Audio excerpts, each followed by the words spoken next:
इथे मी बनवते गव्हाच्या पिठाचा शिरा।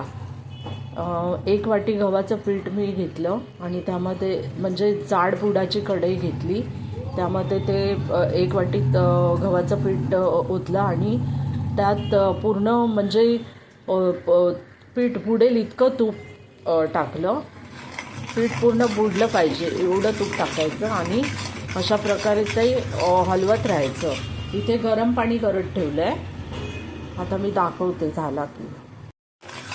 अशा प्रकारे हलवून तो शेकत राहायचा। तरी पण मी स्टीलची कढई आज पहिल्यांदाच घेतली, नाही तर मी ॲल्युमिनियमचीच घेते, म्हणून थोडासा तो लागला स्लाईड। असा हलवत राहायचा त्याला।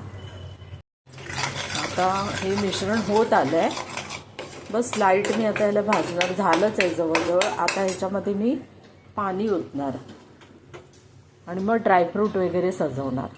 यात मी पाणी ओतते आता सगळं।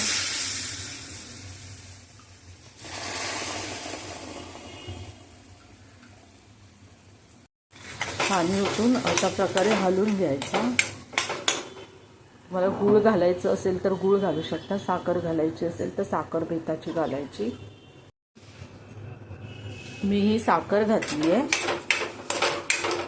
अशा प्रकारे हा ब्राउनिश म्हणजे कलरचा होतो, हा ब्राउनिश कलरचा दिसतो आणि म्हणजे हेल्थसाठी तर खूपच छान असतो हा। आणि वरून म्हणजे आपल्याला कधी काय सकाळचा नाश्ता दुसरा काय करायचा कंटाळा आला आहे तर कधीतरी ऑप्शन म्हणून चांगला आहे। देवाच्या प्रसादासाठी पण हा वापरला जातो, कडा प्रसाद म्हणतात त्याला। ड्रायफ्रूट, वेलदोड्याची पूड वगैरे टाकून ह्याला मी व्यवस्थित असा हलवून घेतला आहे।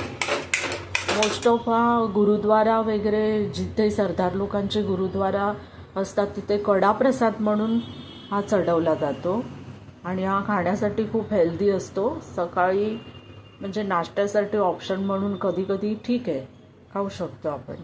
देवाला पण मी नैवेद्य अधूनमधून दाखवते। तयार आहे आपला गव्हाच्या पिठाचा शिरा, हेल्दी, आणि त्याबरोबर ही चहा वापरते। तुम्हाला आवडल्यास लाईक करा, शेअर करा, सबस्क्राईब करा माझं चॅनल, आणि तुम्ही पण या खायला माझ्याबरोबर।